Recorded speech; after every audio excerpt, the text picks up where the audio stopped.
Microsoft is changing the game with their new Xbox. Are we getting another first-party Xbox title in 2024? Has Xbox finally fixed its biggest problem? Let's discuss.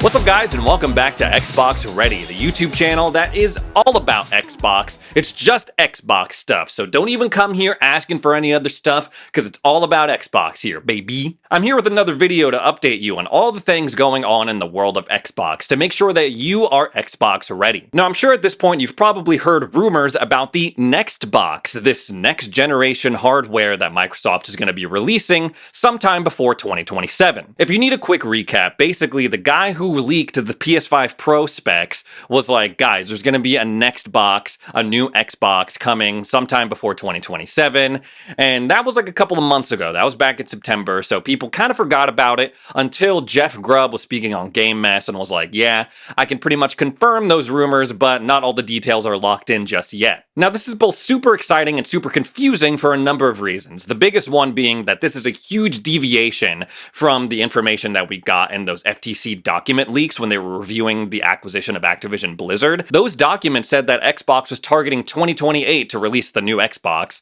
That would be the same year that the PS6 comes out as well. Since then, there have been even more rumors circulating around about the Xbox Next or Nextbox, specifically about what's inside this next box. What's the hardware like? What are its guts like? Red Gaming Tech made a really awesome video in which he traced the timeline of when this would release, and basically the conclusion that he came to was that this CPU, whatever CPU is going to be in the next box, is a Zen 5 CPU and not a Zen 6 like we saw in the documents that I was just mentioning. Why is that? Well, because the 6th iteration of that CPU is not going to be ready by 2026, which is the rumored target release date for this next box. Now, why would they do this? Well, the word on the street is that they allegedly just want to get a beat on the PS6 release, and they want to make the next box cheaper, more affordable than whatever the PS6 is going to be priced at. Now, of course, these are all rumors at this point. Nothing is set in stone, and plans could very much change by the time 2026 rolls around. But as someone who closely follows Xbox and their business and has been doing so for the past couple of years,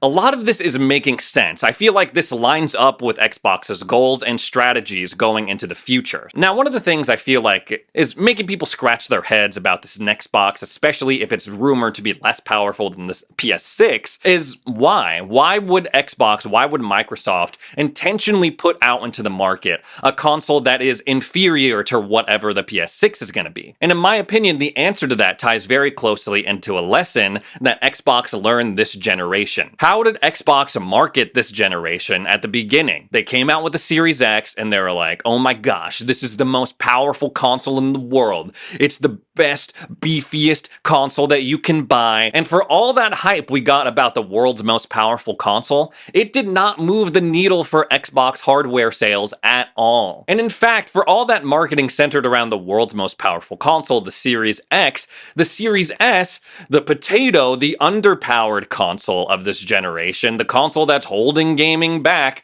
proved to be just as popular as the Series X. It turns out that Xbox, that Microsoft, they were right on the money, thinking like, oh, people want a more affordable way to play games, even if it isn't like the top of the line console graphical experience. Leaning into console power to graphical power in the marketing didn't move the needle for them at all. Which makes me believe that next generation, for Xbox, that's not going to be a priority for them. A new Xbox based around Zen 5 CPUs makes the most sense to me when you think about it in terms of keeping the cost of the thing down. The more that Xbox as a brand can lean into like, oh, if you want like a good value, affordable gaming experience that's still really awesome, come to us, especially as PS5 continues to raise the price of their consoles, especially if this rumor is true that we're seeing from the Insomniac leaks saying that PlayStation and Sony wants to raise their prices to like $80, $90, $100 by 2027. The more that Xbox can work to keep their prices down,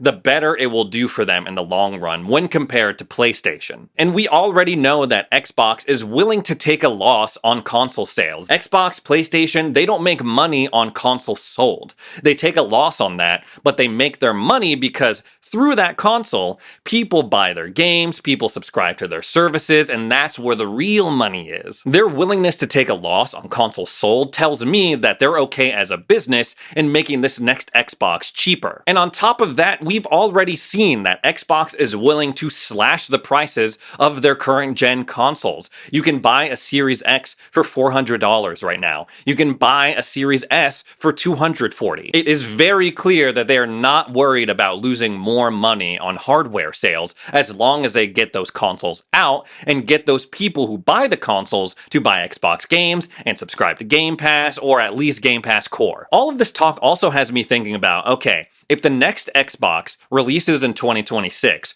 could we get a mid-gen refresh by like 2029, 2030? And what would that look like? Of course, they could wait until Sony releases the PS6 Pro or whatever to come up with their mid-gen refresh so it's a competitive. But even thinking about the mid-gen refresh 6-7 years from now makes me think of these comments that Digital Foundry made. They mentioned a couple of months back when Xbox was like, no guys, we're not doing a mid-gen refresh this generation, that when they were getting shown the Series X, they were like, yeah, Series X, this is the mid-gen refresh. The Series S is kind of like the standard Xbox experience.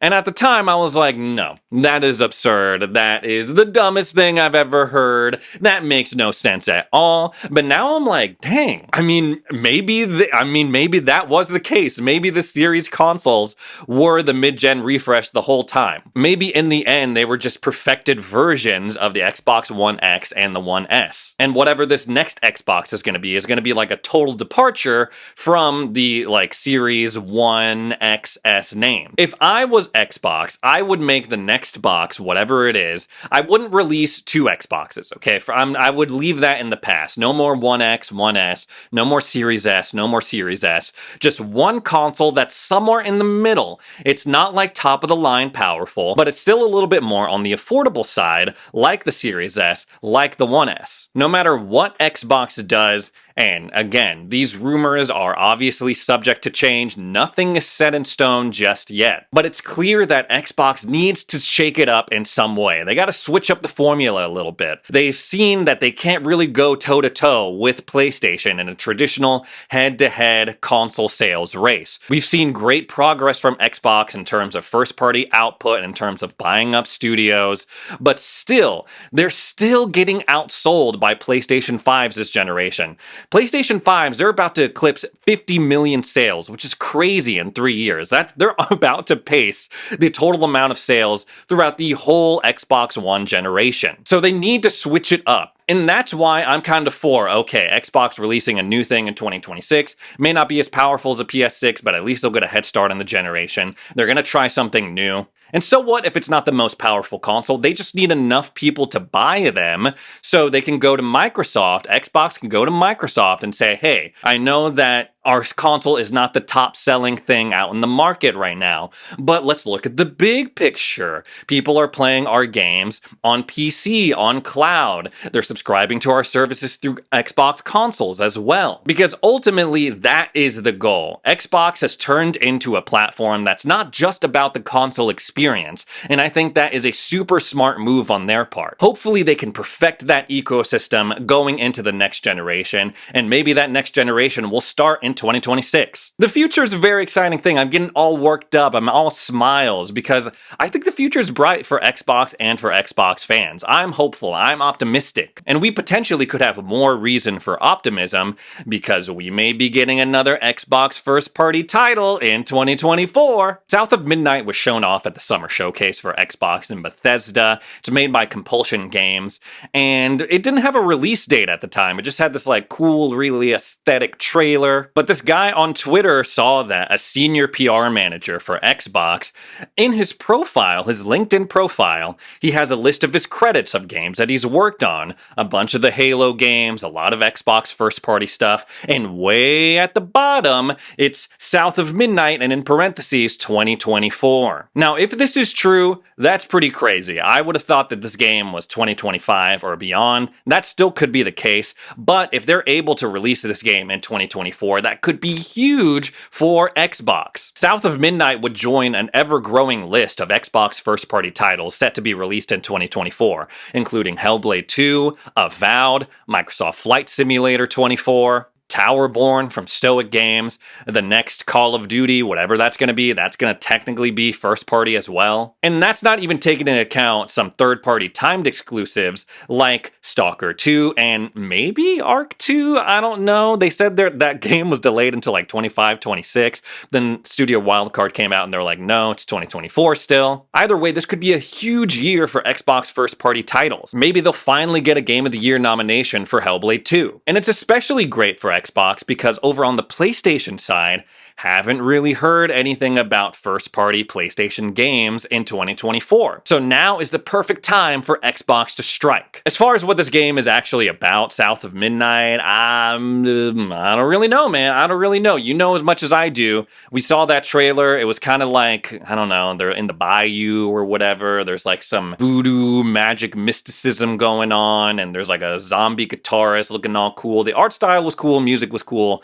voice acting was cool. We know nothing about this game. It could be a good opportunity for Xbox to bring back Developer Direct, maybe show us some gameplay from Avowed, from Hellblade 2, from Towerborn for sure, and maybe throw in South of Midnight like they did with all those other games last January. That could be really cool. I'm just spitballing here. But you know what's not really cool? Playing a game for a really long time, like 30, 40, 50 hours and then going to play that game again, only to realize that you've lost all of your progress, all of your save data. It's just gone down the drain, out the window. Well, guys, that's exactly what's been happening with people who have been playing Baldur's Gate 3 on Xbox. And last week, Xbox and Larian Studios are like, guys, we pushed out a console update. We pushed out a game update. You shouldn't be having these problems anymore. And I was like, whew, finally, because that is really bad. That is not a good look. But then this week, people are like, no, we're still losing our save files, guys. What's going on? And as of earlier this week, Xbox has rolled out another update to hopefully address the issue once and for all. According to Game Rant, players can now enjoy the addictive combat and well-written companions of Baldur's Gate 3 on Xbox without losing progress. The game's success at the Game Awards may lead to future content updates, including a possible definitive edition. Xbox support tweeted this. They said, while we still don't recommend powering off your console by unplugging it, a fix for this issue is included in the latest console update. But wait, hold on, because if you go into the replies of this tweet, it's still a bunch of people being like, yo, this hasn't fixed the problem for me at all. And then in another twist, people are like, this has been a problem in all versions of the game. PC, PlayStation, Xbox. And then this one guy was like, wait, no, that didn't happen on PC and PlayStation. And another guy came back and was like, I got receipts of people complaining about the same issue. This seems to be an issue by Larian Studios, not Xbox. And this whole thing just got me confused, man. It really does. It's got me conflicted as well, because why? Like, apparently this whole thing is happening because of saves being backed up to the cloud, and that's not able to happen. And then it freaks out and deletes your save file also on your Xbox. It's all weird, man. Like, why? Like, what exactly am I saving on my Xbox console? Why does it need to be tied to the cloud? And should I be worried that if something goes wrong with the cloud, that I just lose everything, all of my progress related to all of my games? That might be a little hyperbolic because this problem has never happened to me on any game, but it's just weird. It just seems like a regression from the save file system that we have been so accustomed to since the dawn of gaming. Don't get me wrong, cloud gaming saves are cool. That's cool. Like, it's nice that I can transfer my data to PC, another Xbox, a cloud gaming session. But if that's messing with my local save files, I don't want it, man. Or give us an option to turn it off. Cloud saves, no matter if it's for Baldur's Gate 3, or for Starfield, or Motorsport, or whatever game, should not affect a local save file. Hopefully this is something that they can figure out soon, because I cannot imagine a worse way to just piss me off. Like, imagine you come home after a long day of work, you're like, man, can't wait to play Baldur's Gate 3, one of my favorite games right now, a game that Ray has been telling me to play for like 6 months or however long it's been out, only to boot up your game and see that you've lost all your progress. That's enough to make a man throw a controller through his monitor. That's enough to make a man take his is Xbox, throw it against the wall. Okay, maybe not me, but I can imagine a lot of people doing that. Anyways, guys, that's all the Xbox stuff I have to talk about today. Thanks so much for joining me for another video. If you cannot get enough of Xbox Ready, I would really appreciate it if you subscribe to the channel. I also have an Instagram page I'm trying to go as well that goes, it's the same name. It's Xbox_Ready. You can also follow my personal account as well. I'm State of Ray on there. But, you know, I decided to make two separate Instagrams because my content on my main page was kind of all over the place. So my main page is like just me going through life. Xbox Ready, that's like specific Xbox stuff. Hope everyone's having a good holiday, and we'll see you in the next video.